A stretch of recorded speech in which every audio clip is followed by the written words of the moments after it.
Good Thanksgiving Eve to you all. Travel safely if you're on the road this morning early and traffic will be awful and airports will be awful. Just be patient. We have no problems in the United States that we cannot solve. Lots of places in the world have terrible problems. We do have a ceasefire in Lebanon. I'll be talking with Matt Continetti about that a little bit later. We have a vice president who is perhaps breaking down. I'm going to talk with Mary Catherine Ham about that a little bit later. A lot going on. But before I go to the news, let me say, nothing says Thanksgiving like carrying a dead weight Genghis Kate up many flights of stairs. Because my son-in-law is deployed, so my daughter drove the kids up from Southern Virginia. And Genghis Kate normally is pretty easy to carry, but as you know, if you take a child who's dead asleep out of a car seat and carry them, it's like a sack of potatoes times two. Then I had to do it with Teddy T-Rex. So my relief factor was very, very well advised. I'll tell you about that next segment. But nothing says Thanksgiving like sleeping children being carried up and down. All day today, playground day. Luckily, we have good weather inside the Beltway. All day tomorrow, I'll be traveling. I'll spend a little bit of Thanksgiving with the family, and then I'll be traveling as my friend Dennis Prager recovers from his back injury. I'm going to go take the first half of Dennis's cruise, and then Mike Gallagher is going to take the second half of Dennis's cruise.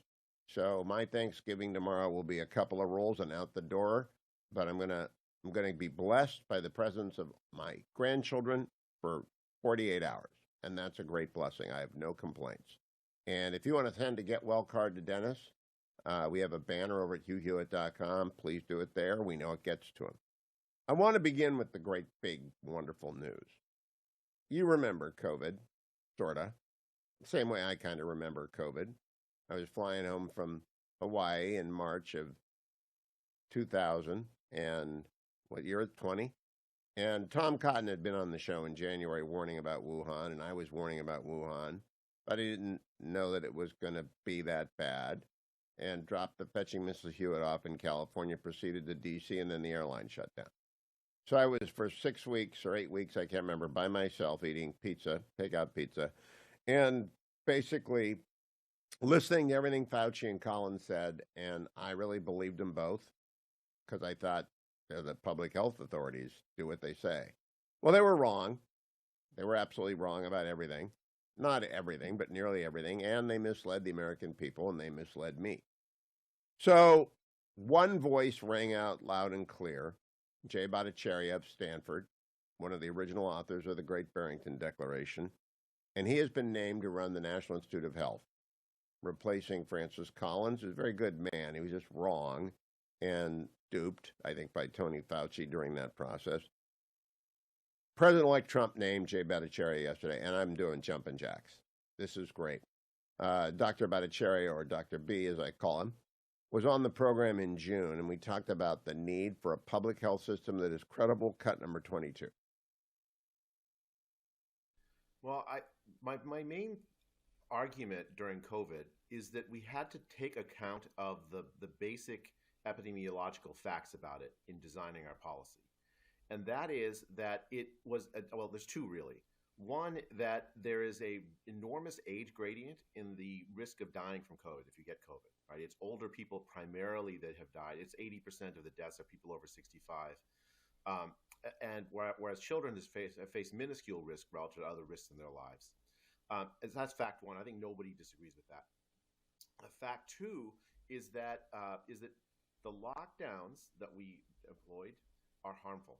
They're really, really deeply harmful, particularly to children, particularly to the poor, particularly to the working class. They are harmful. I've called them trickle-down epidemiology. The theory seems to be that if we protect, relatively well-off people, that we'll protect everybody. But in fact, that's not true.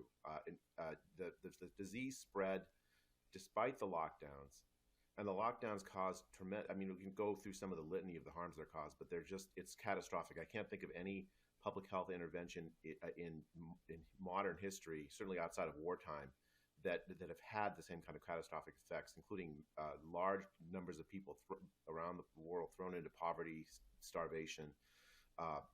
It's just heartbreaking, Hugh. So if you put those two facts together, the right policy always was and still is focused protection of vulnerable people, older people, primarily, whatever technologies we have. Focus Could have been protection. vaccinated. It was That is the key. Then we came to the $1,000 question. What do we do about public health agency credibility, which is in tatters? No, there's dengue fever in Texas this morning. I was talking about last night with my friend Hank, who had dengue fever from Bora Bora years ago. It's a pretty bad fever and mosquito borne, and it's in Texas. I don't know if it's a problem or not, but who are we going to believe? I will believe Dr. J if he tells us to be worried, and he hasn't told us to be worried. How do we get credibility back? How badly was it dented? Cut number 23. The issue for me now is what do we do to rebuild public health credibility? Because do you agree with me? It's shattered. It's in shreds. What do you think of U.S. Public Health Authority credibility right now? I entirely agree with you. It is absolutely it's in the lowest point I've ever seen in my professional career, and unfortunately, I have to say it's well deserved that it's in shreds. Over and over, the top public health authorities in this country, including Tony Fauci, it's understandable. You are put in this position where you have to be the spokesperson for the entire all of public health, and you have a disease that's where the knowledge about it is rapidly coming in. It's like new things are coming in all the time, and so it's hard to stay up. I mean, it's hard. It's been hard enough for me to stay up, and I'm not facing that kind of public scrutiny as he was facing. But at that point, you have to be honest about what you know and you don't know, and you cannot manipulate the public. And unfortunately, that's exactly what Tony Fauci did from almost the first moment of the pandemic. Right? If you look at FOIA emails early on from January 2020 between him and Francis Collins, they're basically organizing a cover-up about where this virus came from, about the possibility of a lab leak. They destroyed the careers, or attempted to destroy the careers of anyone who suggested it was a lab leak, calling it a conspiracy theory. Then later, just shortly afterwards, in February 2020, Tony Fauci got on TV and said that you shouldn't wear masks. You don't need masks.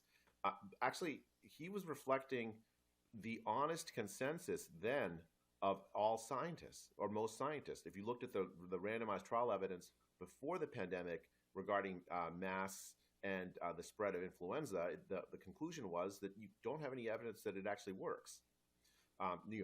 Masking, not like, if you're masking by someone, a trained surgeon wearing a mask in a surgical, I mean, that's a very different thing, right? So he was telling the truth then, but then a month later, he turns around and says, "Oh no, I was lying to you. I was lying to you because I wanted to protect hospital workers." Well, once you've admitted that, you've lost credibility.